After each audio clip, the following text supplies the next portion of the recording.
Hello children, welcome to the digital classes of Christ Church Convent Gardawara. I am Amit Toshniwal, your accounts teacher. This video is for class 12th, subject is accounts, chapter 11, financial statements of a company, part 2. In this module, we shall learn how to prepare balance sheet of a company. 11th में तुमने पढ़ा था कि जो भी financial institute होगा, कोई भी एक यदि कोई इंस्टीट्यूट है, ऑर्गेनाइजेशन है, उसे अपने साल के आखिरी में अपने एनुअल अकाउंट्स बनाना होते हैं, जिनको हम फाइनल अकाउंट्स कहते हैं। तो कंपनीज़ एक्ट 2013 उसका सेक्शन 129 ऐसा कहता है कि हर कंपनी को अपने फाइनेंशियल स्टेटमेंट्स तैयार करना आवश्यक है और बोर्ड ऑफ डायरेक्टर्स जो रहेंगे वो अपने फाइनेंशियल स्टेटमेंट्स को कंपनी की जो एनुअल जनरल मीटिंग होती है उसमें प्रेजेंट करेंगे। तो दो फाइनेंशियल अकाउंट्स ये बनाते हैं, बैलेंस शीट और स्टेटमेंट ऑफ पीएल, जिसको कि हम स्टेटमेंट ऑफ इनकम भी कहते हैं। ये दोनों इसलिए ज़रूरी हैं बनाना ताकि कंपनी की फाइनेंशियल पोजीशन का पता चले और प्रॉफिटेबिलिटी क्या है तो उसको कंपेयर कर सकें पिछले कुछ सालों से, ये भी ज़रूरी है। यहाँ पर सबसे ज़्यादा जो ख़ास ध्यान देने वाली बात है वो ये कि पार्टनरशिप फॉर्म्स और सोल ट्रेड के लिए बैलेंस शीट हॉरिजॉन्टल फॉर्म में बनती है, जबकि कंपनीज़ के लिए जो 2013 में अमेंडमेंट्स हुआ कंपनी एक्ट 1956 में, उसके हिसाब से अब कंपनीज़ को अपनी फाइनेंशियल स्टेटमेंट जो बैलेंस शीट है वो उसे वर्टिकल फॉर्म में बनाना है। तो वर्टिकल फॉर्म में ही बनेगा पीएल अकाउंट और वर्टिकल फॉर्म में ही बनेगा बैलेंस शीट। तो ये कैसे होगा तो हम बता रहे हैं कुछ इसके मेन पॉइंट्स जो तुम्हारे सामने आ रहे हैं कि जो 2013 एक्ट है वो क्या कहता है। उसमें कुछ जनरल इंस्ट्रक्शंस हैं जिसमें पैरा 1 और पैरा 2, इसमें दोनों में ये कहा गया है कि दोनों का जो फॉर्मेट है वो रहेगा वर्टिकल। दूसरे पॉइंट ये कह रहे हैं ये कब से लागू हुआ, 31 मार्च 2015 से इम्प्लीमेंट हुआ। वर्टिकल फॉर्म में बनाना है और हॉरिजॉन्टल फॉर्म एलिमिनेट कर दिया गया है। पार्ट 2 ऑफ शेड्यूल 3 वो उसमें फॉर्मेट दिया है पीएल अकाउंट का, और पार्ट 1 शेड्यूल 3 में दिया गया है बैलेंस शीट का फॉर्मेट। इसके अलावा शेड्यूल में से जो अपेंडिक्स या समरी फॉर्म रहता है जिसको हम कहते हैं वो अलग कर दिया, और नोटिंग फॉर्म एक शुरू हो गया है इसमें, नोटिंग फॉर्म। तो तुम्हारे सामने जो अब दिख रहा है सबसे ऊपर आपको बताना है कि ये किसके बेसिस पे बना है। Form of balance sheet as per schedule 3 part 1 section 129 of companies act 2013 इसका नाम है। सबसे ऊपर आपको कंपनी का नाम लिखना होता है, फिर बैलेंस शीट और किस तारीख को ये बनाई जा रही है एज एट 31 मार्च। तो स्क्रीन छोटा था इसलिए हमने इसको दो हिस्सों में बांटा है। सबसे पहले हमने इसमें लायबिलिटीज़ को रखा है और उसके तुरंत नीचे असेट्स वाले जो आइटम्स हैं वो इसमें आएंगे। तो लायबिलिटीज़ में कौन कौन सी चीज़ें इंक्लूडेड हैं।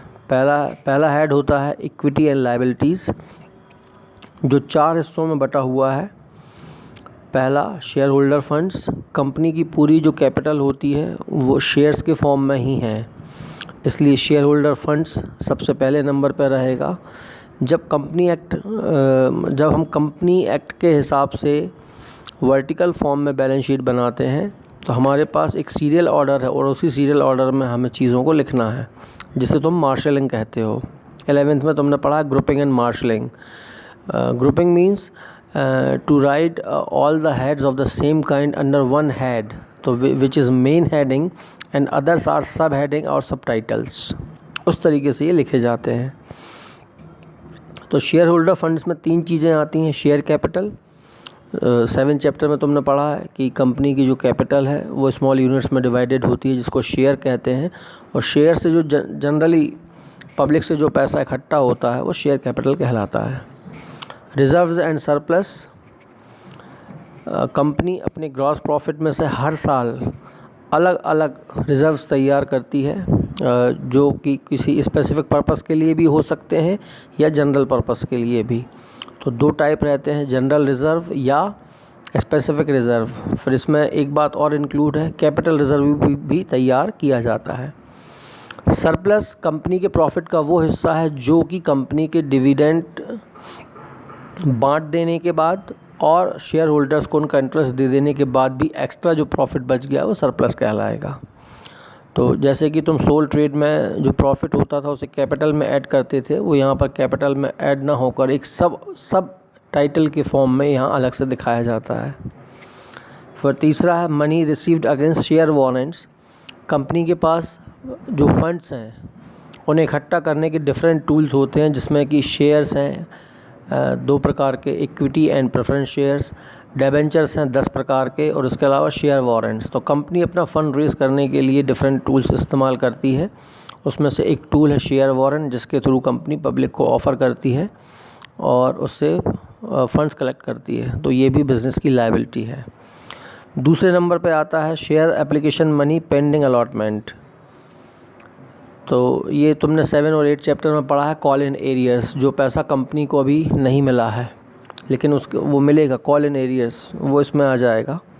तीसरे नंबर पर रहेगा नॉन करंट लायबिलिटीज़, जो कि फिक्स्ड लायबिलिटीज़ हैं या जिनको तुम लॉन्ग टर्म बोरोइंग्स या लॉन्ग टर्म लायबिलिटीज़ भी कह सकते हो।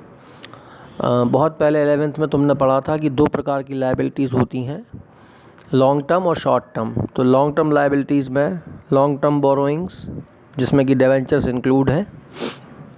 Deferred tax liabilities, the tax which has to be paid on net profit of the company.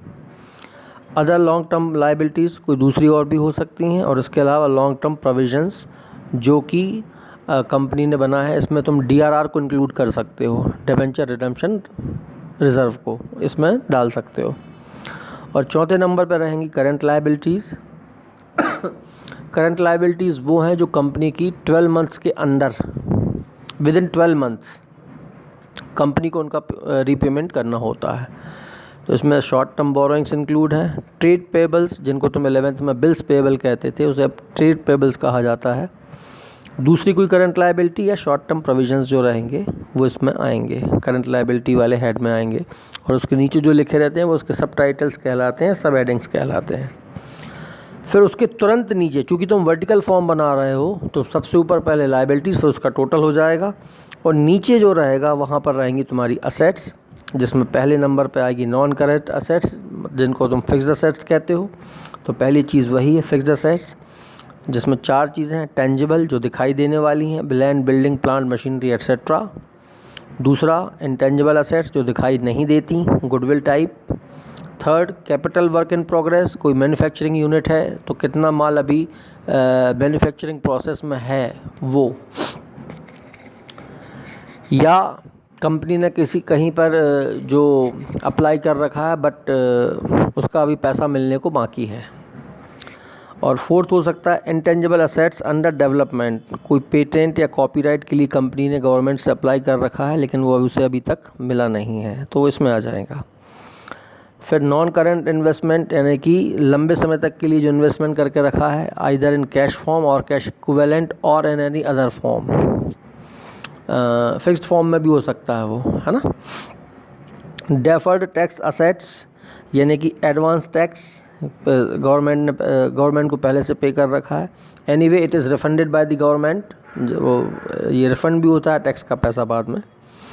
Long term loans and advances given by the company to another company और in the market. And उसके बाद other non current assets. तो पहला main heading है तुम्हारा non current assets, जिसमें ये सारी चीज़ें आएंगी। दूसरा होता है करंट असेट्स। तो करंट असेट्स में तुम्हारे करंट इन्वेस्टमेंट, तो करंट इन्वेस्टमेंट उनको कहेंगे जो 12 महीने के अंदर ही मैच्योर होकर ब्रेक हो जाते हैं और वो कैश के फॉर्म में कन्वर्ट हो जाते हैं। इन्वेंट्रीज, यानी कि कंपनी के पास available stores, tools, equipment, instrument etcetera, वो इन्वेंट्रीज कहलाती हैं। फिर है ट्रेड रिसीवेबल्स, यानी कि बिल्स रिसीवेबल्स, 11th में वो बिल्स था, यहाँ पर ट्रेड हो गया।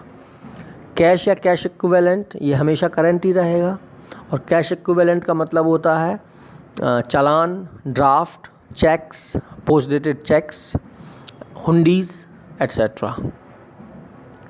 Short term loans and advances which means which are paid to someone, किसी को एडवांस पेमेंट कर दिया और माल 15 दिन बाद आना है तो वो शॉर्ट टर्म एडवांस कहलाएगा। ये अदर करंट असेट्स, और नीचे इसका टोटल हो जाता है। तो तुम वहाँ पर देखते थे कि हॉरिजॉन्टल फॉर्म में जब तुम लिखते थे तो लायबिलिटी का टोटल हमेशा असेट्स के टोटल के इक्वल होता है। बैलेंस शीट में कोई बैलेंसिंग या कैरिंग फॉरवर्ड या टोटलिंग नहीं होती। The total liabilities is equal to total assets. Actually this is an accounting equation which you already studied in 11th standard में, वहाँ पर तुम इसको पढ़ चुके हो। तो दोनों का टोटल इक्वल आएगा। ये फॉर्मेट बहुत इंपॉर्टेंट है, और सीधा एक क्वेश्चन आता है बोर्ड में कि draw the format of balance sheet as per schedule 3 companies act 2013। तो ये 5 नंबर का क्वेश्चन है, तो इसको 2 या 3 बार इस फॉर्मेट को बना के देखना। ये थ्योरी में भी आता है, और जब तुम न्यूमेरिकल्स करोगे तो तुम्हें जब भी कंपनी की बैलेंस शीट बनाना होगी तो इसी फॉर्मेट को फॉलो करना पड़ेगा। ठीक है, so this is the end of video.